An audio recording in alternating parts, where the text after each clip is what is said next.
What is going on, badasses around the globe? It is BADonny, and today, guess who's here? It's your boy. Hey guys, Mr. Waffle Waffles here. You. Oh, you don't follow through with that. Of course. Okay, so it's BADonny here, and just go along with this. We are also visited by Noah, and I forgot to record my recording last time, so I'm very depressed because I was eating mom's spaghetti, but I guess we can still bring that up. Crippling depression. It was amazing. Best meme ever.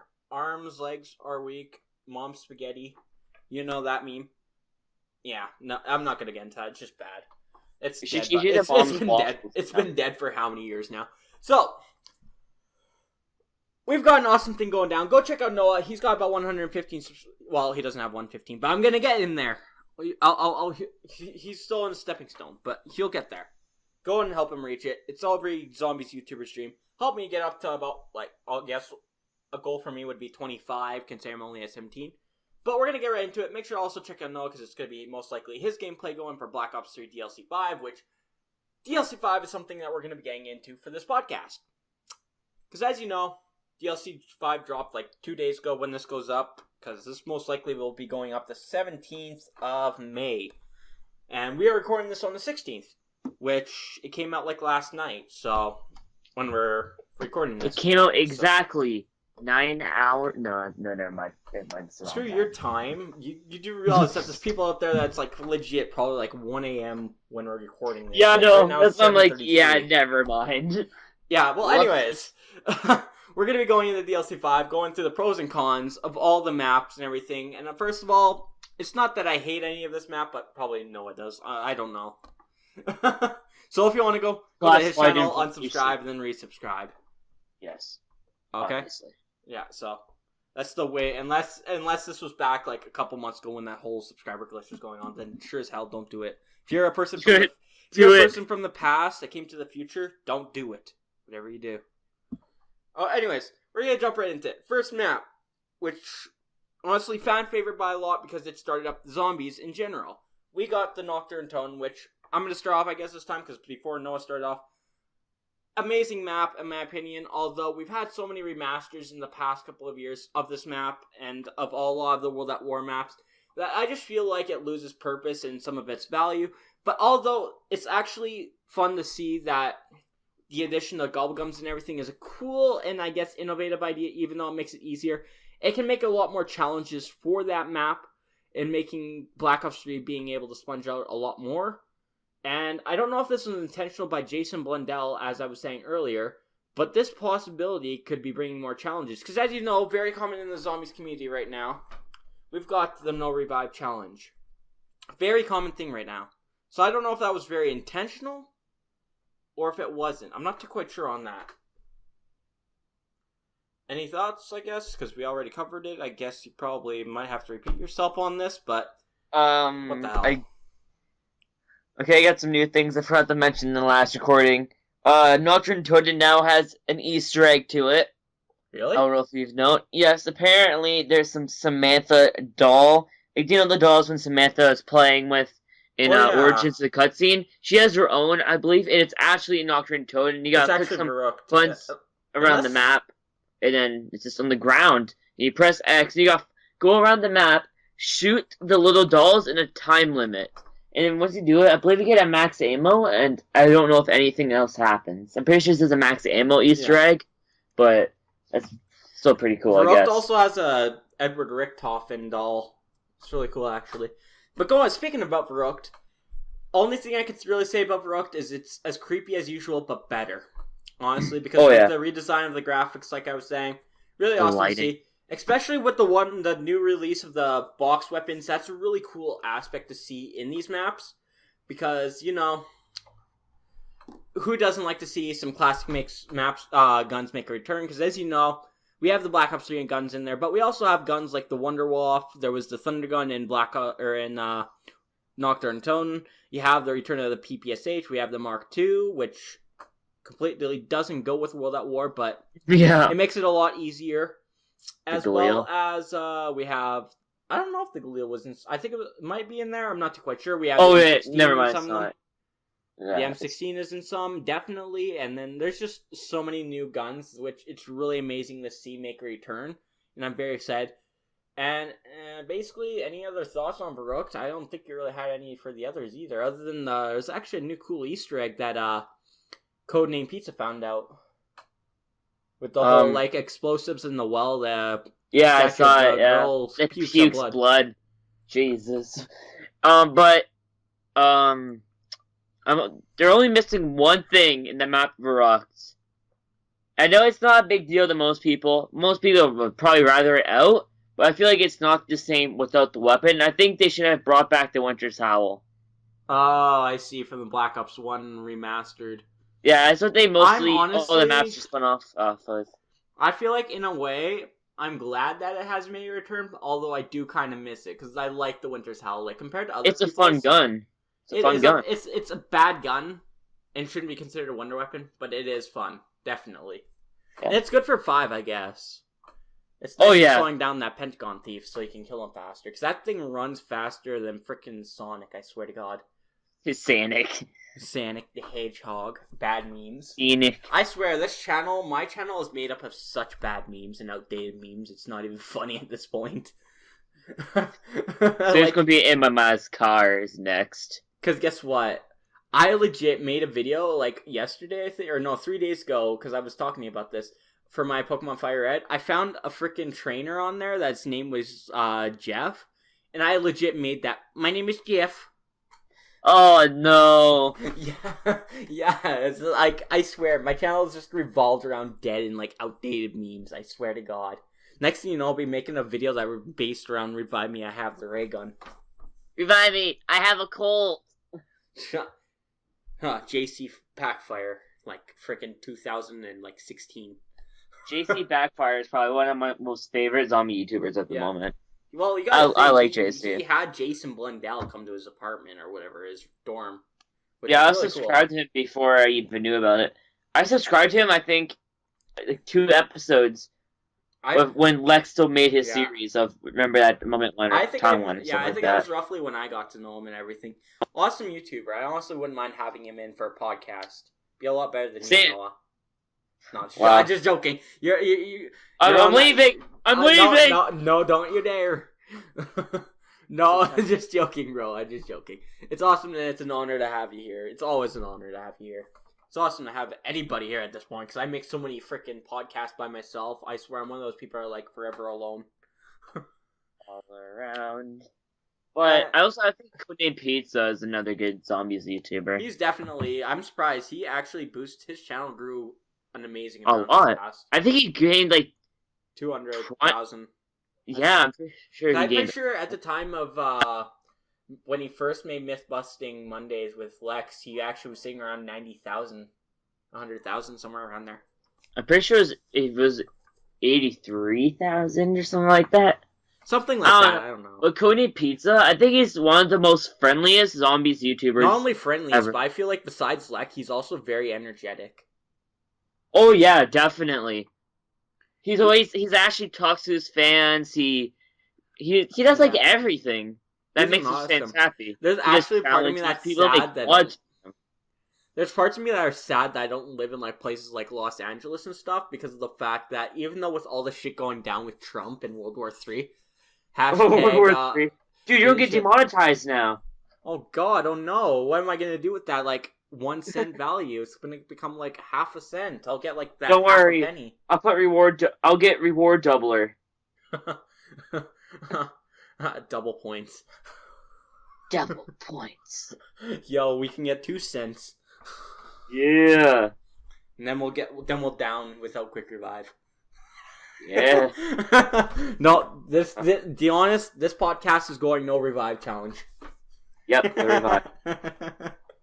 Yeah, I swear though, I'm honestly, just with everything going down, like, I'm really sad that I don't live in Los Angeles and all that stuff, because, like, if you think about the amount of YouTubers, zombie YouTubers, and, like, YouTubers in general that go there, the amount of times they do a year, it'd be really cool to actually see them and, like, meet them and, like, kind of, like, do a fan meetup and all that stuff to actually go to them, because, like, there's no way in hell I'm spending, like, 2-3 grand just to go out to LA for 1 day.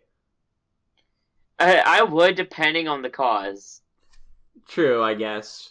Like in a way, It's like like if it's more DLC than 6. Oh yeah, I'm going. if it's more than just that, like say if you're out there for a couple extra days to do some sightseeing or something like that, I feel like it's a different case. Or if you're like moving out there, but like I swear, I don't want to spend like just $1,000 go out there for a day, go meet up with Pat, and then just go home the next day. Be like, yeah, I could have bought a PS4 and made my channel better, and then I could eventually probably have met them. Yeah. Hey, you never know where my channel will go. Why would you want to go there? Okay, this is my opinion. I wouldn't want to go there just because. First of all, Canadian, eh? Canada's amazing. Yeah, we love our double doubles and our mooses and like our A's and sorries. You know, I'm sorry. What are you talking about, eh? Man. But the U.S. I actually really want to go there. I've never been there before, but hell, I've never left Alberta. I'd like to go anywhere. I think LA and like California. I heard it's harder to breathe there because they don't have as much oxygen. Well, that makes a lot of sense because you gotta think it's a lot more populated in that area than it is like There's less trees like too. Edmonton or like Montreal or wherever, Like, Winnipeg. Canada, not Canada, Jesus. Canada. Canada, I believe, is actually has a lot of forests, so we get tons of oxygen. You can breathe in a lot without coughing, and I believe in some parts of the U.S., you cough if you breathe in way too much. Yeah, you're breathing bad. You're from Canada, aren't you? You got cancer! We got somebody from Canada over there. What a scrub. What a scrub. But yeah, Man. I swear. If anything, and speaking of which, we're getting really off topic when it comes to zombies because I didn't even go into like Black Ops 1 maps again. Jesus. Yeah. Okay, let's resume this. Black Ops 1. Yeah, let's just restart this. Kino der Ton. The whole aspect of training has been changed, adding the gall guns between the World at War maps, Black Ops 1 and Black Ops 2. As you know.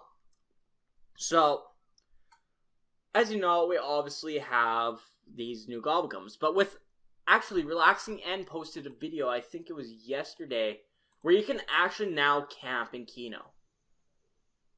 Which, yeah, it just wasn't possible to do it before. When was this video posted? I believe it was like yesterday he did it. It's probably where Jug is now, isn't it? No, it was today. It was streamed 8 hours ago. It's probably in Jug, isn't it? My guess, probably. I'm not too quite sure, but like, in a way, Kino was never the map that you never camped on it. I can't name There's one. Nowhere to camp. I can't name one YouTuber I knew that camped anywhere. It was always training on the stage. That just always has been the strategy for Kino. But although, I love the method of new gobblegums and everything added. Because if you think about it, people say that with gobblegums added, it just makes it a lot worse. But in a way, I feel like that's very wrong because of the fact that even though it sets you up, Kino was more of a meant, like I was saying earlier, as a map where you just simply go to high rounds on. It wasn't something that you like started getting up, start doing an Easter egg and all that kind of stuff. It was just one of those maps you get set up and then you just go for as high as a round as possible as you can. And then once you go on again, you try to beat that record. That's all it's ever been. Like, I honestly, my highest map record is probably around 40 by myself. And it's just something where I've constantly played and played to get better and better and better at it. And that's something I loved about Kino, was its simplicity. And that's kind of like the same with all the World at War maps. Like, although it does take away from the point of getting ready and everything, getting set up, I like that method because it means that you have more time to get to those high rounds. And if you have pack punch on, like, say, round 10, round 5, then you can go through those rounds faster and faster until it gets to the point where it's like you're at that point where, like, say you saved yourself like 20 minutes.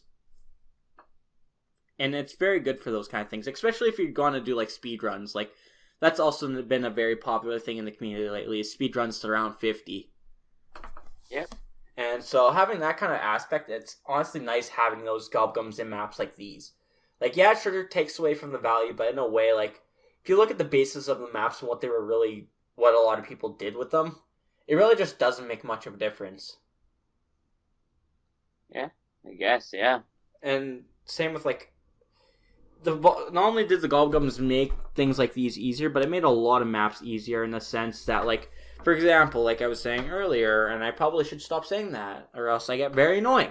But simply, Ascension is more balanced with the monkeys, with having perkaholics and everything, because you can't. There's no way in hell you're gonna like protect 10 different locations of perks.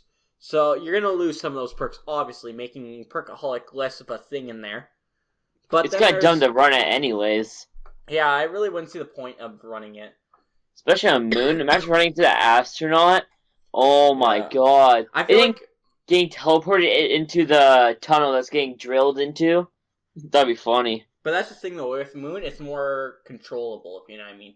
Like, yeah, you can just kill him. You can control how close you are to the astronaut, whereas the monkeys, they come out of a specific ground. There's no stopping it. Although, I think I've come up with a loophole to that. Since you can use the Gobblegums machines while power is off, you could get Perkaholic and, like, get wall power and stuff before you even turn on the power, so you don't even have to turn it on.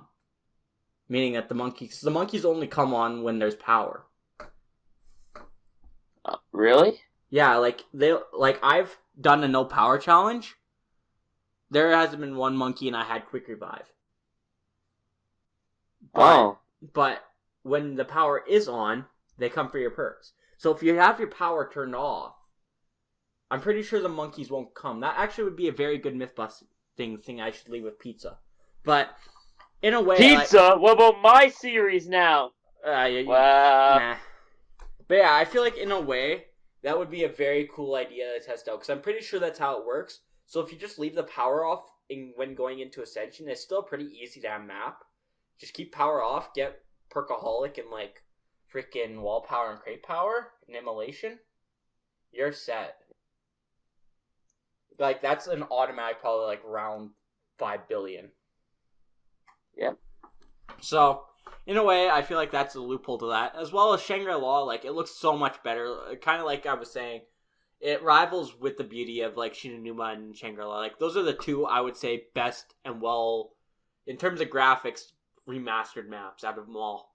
Like, it looks so amazing. Like, I can't wait to bring out the top 5 that I'm going to be doing for that. Because these are just some awesome maps to see make a return and how beautiful they become. And kind of like the same sense with Moon. Like, Moon used to be such a dark gray map, but they made it to the point where it still looks like the moon, in a way, but they've made it so much cleaner, they made it so much brighter, and just colorful and everything, and, well, I guess more like a station would be in many ways. But although there's one question that I made wonder about. Yeah. And that's the logic of, you know how light doesn't travel in space? Yeah. How in the hell would lights work on a moon? Question mark. Since it doesn't have any like atmosphere or gravitational. I guess maybe like a generator or something. Like logically thinking, there would be no light, so it would still be a really dark place. I don't know. That's weird. Hashtag leave it to the physics. Yep. That moment when you're doing so much school that it interferes with YouTube. Like how the heck does dragons come into World War II? Logic. Just logic of Treyarch. Roadhouse. And also, I will not be doing Origins. Like, Origins, I will do, but I won't be really including in the top 5. Don't hate me for it. But the reason behind that is because of the fact that it really hasn't had much time like the other maps to improve on. As you know, Origin is probably just as difficult map. You have to be a good player. Like, as Noah was saying earlier, you can go ahead and say that. I'm not going to take away. I've been talking too much as it is. It's like a whole different map, but it's the same, but it's also different. Like, it plays differently, but it's the same layouts. If that makes sense. Like, the mud makes you much slower, even if you jump. You go very, very slow. The Panzers, the hitboxes on them are really weird. I don't even know where you're supposed to shoot them in it. And the graphics between the original and the remake aren't that far off. Considering Black Ops 2 Origins, the graphics are actually extremely good. Like it's really well done for an old hardware. Yeah, definitely. Especially, but now that there's like 2 Panzers, it makes things a lot harder. Like once you get past round 17, I think Pat was saying you get 2. Yeah, you do. And yeah, it's just stupidly difficult. But that's, I guess, a way to balance it with like the like whole idea of gobble machines. Considering you can get like all perks by like round 1, you can get pack punch by like round 1. It really just depends on the way you go.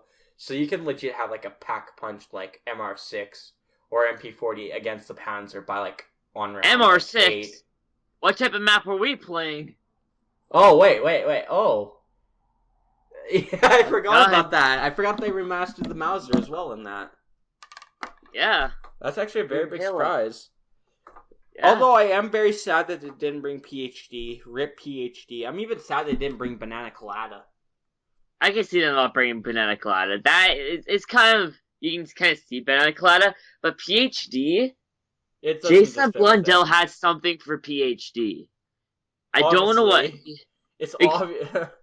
Actually, I don't know if he does have a problem with it, considering Black Ops 2, the maps that Jimmy made, he teased PhD in Die Rise, got perma perk and buried, and then in Mob of the Dead, Jason teased PhD and Mule Kick on the docks, and in Grief mode, I believe it's Grief, there was PhD, the actual machine was in it. So it was, guess it's kind of a tease in a way. I'm not really sure. And then in Origins, you see PhD again. So I don't know if it's just Jason doesn't like it, or if they were to add it back, they would have to make multiple brand new animations just for the perk. You know what's kind of ironic though? Jimmy Belinsky was the one that brought, or Jimmy Zielinski. I'm thinking of Nikolai. Yeah, I was about to say.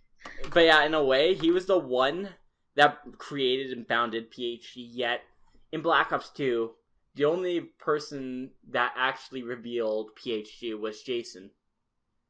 Yeah. In Mob of the Dead, Grief Mode, and in Origins, but it was never in any of the Transit trilogy. Wait, what happened to Jimmy? Was he, like, fired or just deranked? No, I think he just quit, to be honest, or he just moved on. I'm pretty sure he still works at Treyarch, though. I think he just moved on, to be honest. I'll look this up. I'm pretty sure he just moved on. I don't want to be mean to Jason Blundell, but I think Jimmy has better ideas for maps. Yeah, he just left. He didn't get fired. He just left. But like, yeah, Jimmy left in December gave us so many different kind of maps. Some of them were small, such as maybe Town, and then there's Bury, which is like a medium size. Jason Blundell, he just gave us big maps. Like, there's not one map that's actually very small. Of the 4 DLCs, Chronicles doesn't really count. Like, thinking about Shadows, it's probably, I'm pretty sure people said it's bigger than Transit. Before the game came out, it was bigger than Transit. Horizon Draft is pretty big, because there's not as much shortcuts, so you gotta kind of walk around more obstacles or whatever. Yeah, if anything's big, if we're talking if we're talking anything in terms of size, I feel like the biggest map out of them all is most likely gotta be Garad Krobi if we're talking actual distance-wise. So, like, if you think of the amount of rooms, like, you have your spawn, then you have, like, 2 ways to go, and it kind of opens up to bigger areas, plus that connect to smaller, bigger areas, if you know what I mean, medium-sized areas. And then you have, like, the pack punch all the way out somewhere, then you have the boss room. I feel like just out of all of them, besides maybe Revelations, it's probably one of the biggest maps. Revelations. Wasn't Revelations supposed to be a tease towards DLC 5 in a way? There's possibility, but it might have also just been an idea that actually was going to be released. So, like, say it was an actual legit DLC as it was supposed to be, because that's what the zombies community and everybody else wanted. But since they didn't get exactly what they were expecting and it didn't end the way it is, I think that Jason Blundell and, like, the Treyarch studio and everything were kind of feeling bad and kind of want to make an extra couple bucks. So they're like, a couple extra. Since we love the zombies community so much, let's make another DLC 5 with all these 8 remastered. So I feel like in a way it was supposed to be what it was, but it didn't exactly go down, and because of the complaining of the zombies community and Treyarch's love for us, they kind of like decide, let's make DLC 5. Did you ever notice in all the remastered maps, they don't have any other crew? It's always the 1.0 or 2.0 members. Well, that doesn't surprise me. I'm actually surprised they did that because I thought they were going to be doing the 2.0 for even like the older maps. Yeah, that's what I thought too. And also, in Revelations, every single map that's in Zombie Chronicles is in Revelations except Mob of the Dead. So I'm going to be completely honest, though. I'm quite happy they brought the 1.0 characters back. Yeah, I don't find them as funny, though. It wasn't, to be honest, I think it was perfect for the maps. Like, a good vibe and everything. Because they were trying to remaster it, not making, like I was saying earlier. So, it's kind of nice to see the remasters of the characters. Especially since we didn't get a good preview of what they looked like as their younger selves. When we fought against them as bosses, like the only one we got to take a good look at was Nikolai. Like, freaking Richtofen was only part of the short intro, intro of the giant, and then we had Dempsey, which was like blurred and kind of like dismembered because of like thing he was in. And then obviously Takeo was gone through so much torture and shit that he just looked so worn down and everything, so we didn't really get a good look of what they would have looked like remastered. But Nikolai? No, it's Takeo's Zetsubo, right? Yeah, Takeo's Zetsubo, which he looks so bad, beat up, and it looks like there's like plants growing out of him and there's goo. Yeah. I don't know. But if you look in Kino, the paintings, you can see him all cleaned up. You can see the picture of him. Well, they're all cleaned up. Except the missing picture. Ooh. I think still people are trying to figure out who that is. I think it might be, to be honest, Gersh. I'm thinking it could be Monty. I don't know why. People speculate it's Monty, but I feel like it's Gersh, because if you notice, like, on Ascension, there's that bald guy. Apparently Shadow Man's in Ascension. I think it's Ascension. Yeah. Because if you think about it, well, Shadow Man would have a hat, most likely, if it was referring to him. But in a way, I feel like it could be Monty, because as you know earlier, I think it was Milo or something, came up with, like, there was a, radio with Monty, speculating that ball guy on Ascension, that Ascension poster, was actually Gersh, and that he actually, Richtofen was busy going out doing other things in that time. So I feel like in a way, there could be a good chance that could be Gersh. But that's just the way. That's just a theory. I don't think to be honest, I don't think it's ever going to be confirmed unless Jason Blundell actually confirmed it for himself.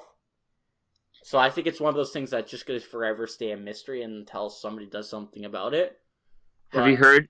In a way. Did you watch videos on like the storyline poster?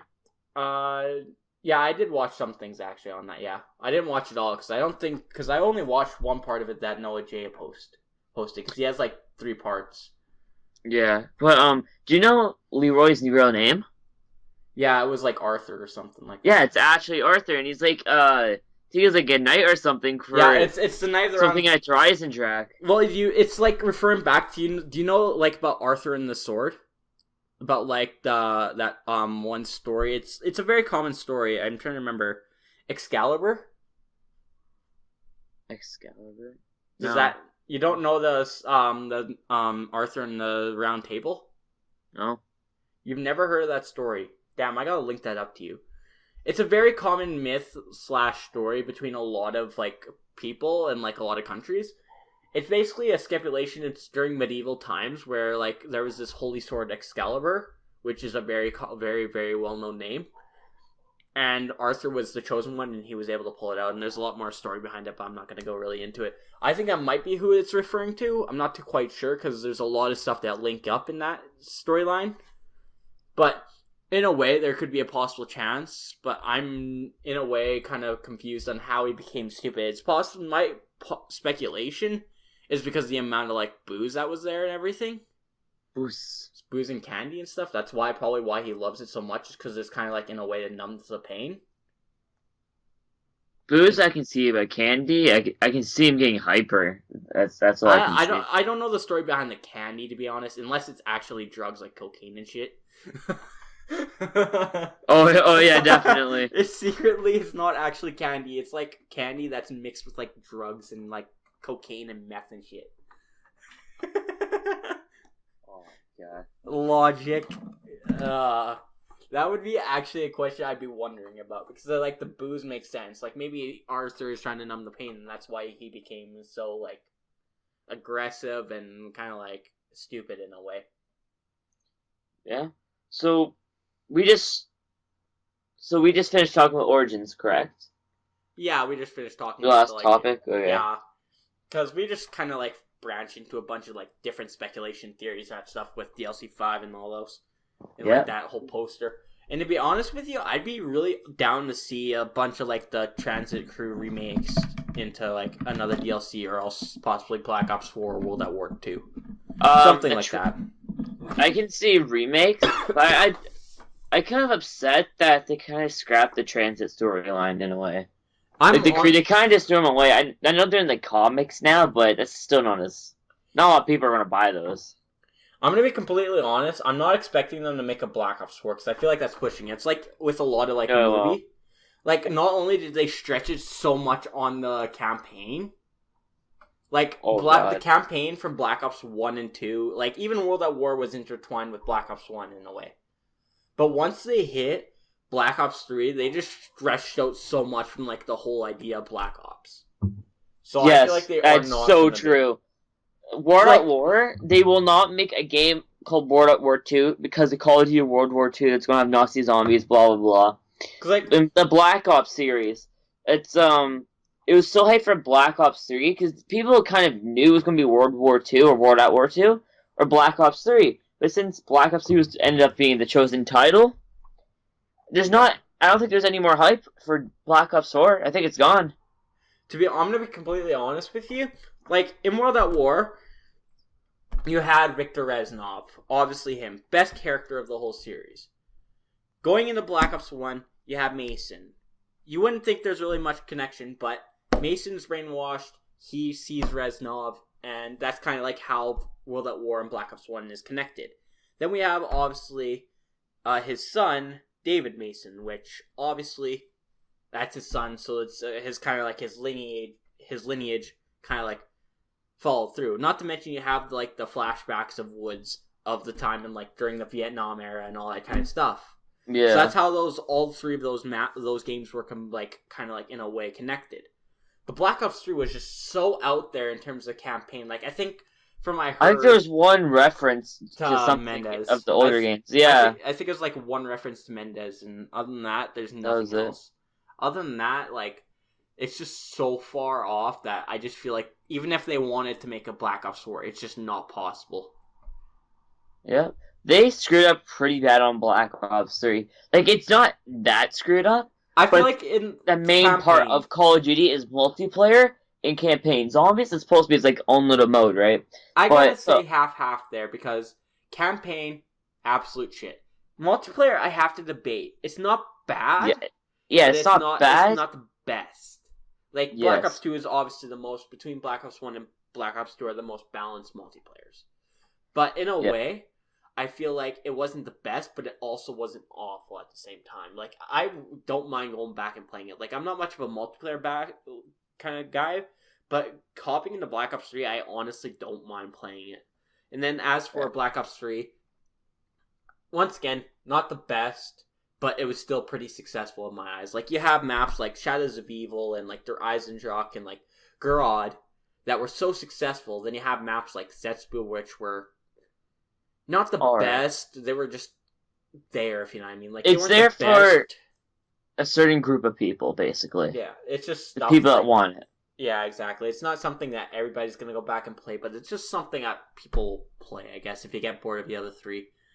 And as for, like, Revelations, it's good for nostalgic fans, but other than that, it's just way too an easy map for those that are complex players or just simply have, like, just... I guess it's good for people, like, starting up if you're want to start at simples, but in a way, I felt like that was also very complex for starter players, too. Do you know the YouTuber Merc Music? Yeah, I know him. Well, I don't know him, but... Do you watch him? I've stopped watching him for a bit now. Don't hate me, anybody that's watching. But I do know who he is. Okay. I've watched a couple of his videos. He hasn't confirmed, I was about to say that, but he says in Black Ops 3, there's more DLC guns than regular guns now. Probably. They keep on making like more DLC weapons, not guns, sorry. There's more DLC weapons than guns and melees. I'm not even surprised about that, to be honest. Like, they have a bunch of random stuff, but I'm happy, like, half of them are actually pretty fun to use. Like, you have the HG40, the PPSH, AK-74U, which has been rumored to come out. And there's just a bunch of other classic guns, which are awesome to see make a return. The AK-47U needs to be remastered. I don't know why it's not in it, but it has to be in it. And then there's just stupidly guns that just shouldn't have been put in, like the boxing gloves, the freaking nunchucks, like a lot of the melee weapons. And then you have like stuff like the NX Shadow Claws. Yeah. Like, in a way, I guess they were trying to be a little bit more improved on the crossbow, but they just didn't do a good job at it. And they just decided to bring the ballistic knife. They just completely brought that over. I'm honestly not too sad about that, because that's been in Black Ops 1, Black Ops 2, and now Black Ops 3. It's still not in zombies, which I'm still surprised about, honestly. I'm glad it's not in zombies. Looking back on it, it was not good at all in Black Ops 1 and Black Ops 2. It was actually pretty good, though, for points, though. It was you can melee up to, like, round 4, can't you? Not only it's that... like one shot. I think it's round 2, because it's a double knife, but... It's the only thing it was really known for was its revive feature when pack-punched. Yeah. Other than that, it just didn't serve much of a purpose. But then again, it wouldn't make sense to bring it back to zombies considering the NX Shadow Claw and its ability being the exact same, if not better. Yeah. I'm surprised they didn't bring the M16 into multiplayer.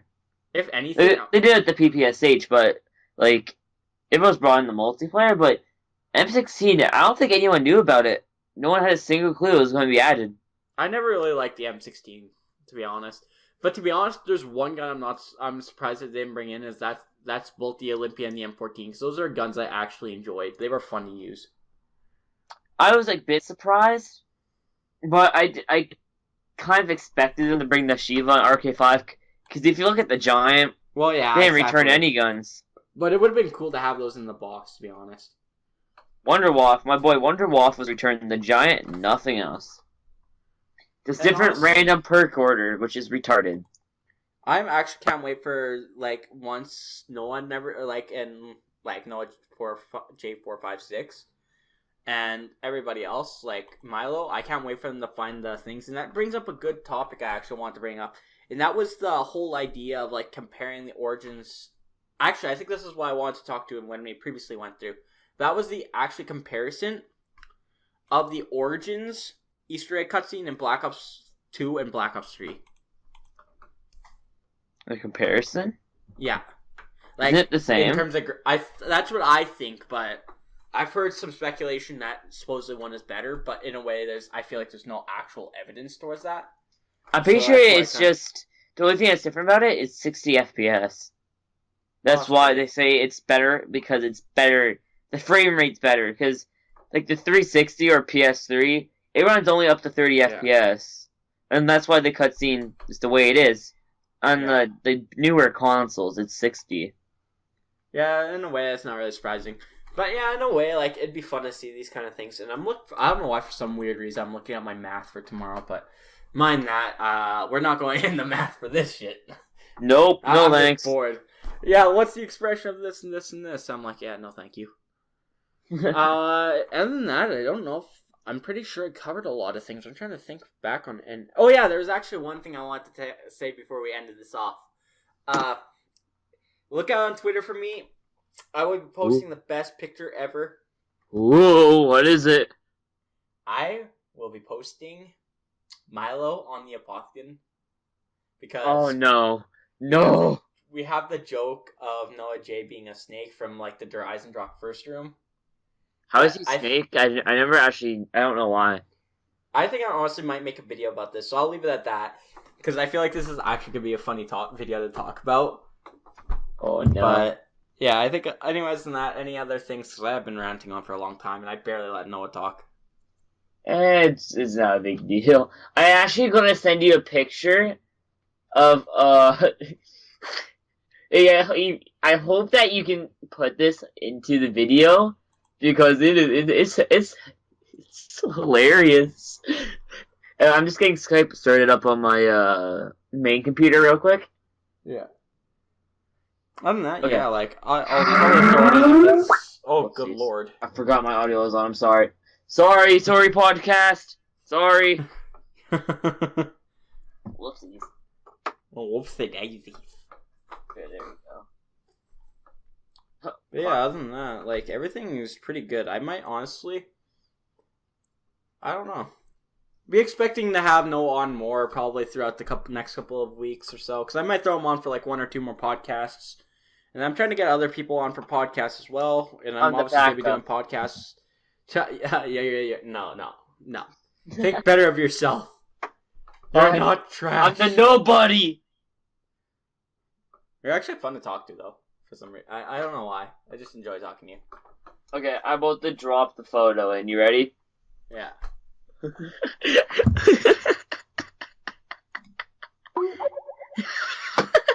Oh. That last gen Richtofen. Oh, yes. It's right on the Richtofen face. It's right on the Richtofen. Outdated memes. Oh my god, I saw it when I was making my Zombie Chronicles thumbnail. I'm like, oh my god, this is amazing. I should add to that, like, go into GIMP and just add, like, a revive me sign. Like, a revive logo, and then have, like, a quote saying, like, revive me, I have the ray gun. Revive me. I swear. Oh my god. Oh, golden. Well, anyways, I think I'm going to end it there. Make sure to check out Noah. Awesome dude. Make sure to hit him that 115 subscribers. Yeah. And, yeah, like I was saying at the beginning, who won't want... What any zombie YouTuber wouldn't want that? And maybe he'll get him to 1,000 if he actually posts more content lately. Because he's been live streaming a lot. Been live streaming, and I actually have videos coming up.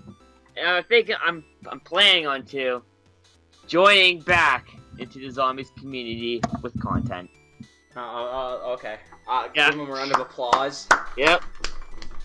My desk is like shaking. I swear I'm gonna like knock my stuff over. Maybe with that one odd bit, if Infinite Warfare Zombies. We really gotta wrap this up because this is usually where I put my song, so it's gonna be like the longest thing ever. Well, anyways, yeah, make sure to leave a like. It really does help me out. Make sure to comment what you guys think, and I will reply to every single one of you. Also, check out Noah, like I was saying, in the description. Anyways, I will talk to you later. Asserted. Last year, Richtofen! Yeah, dope. Okay, well, I'll talk to you later. Peace. Peace.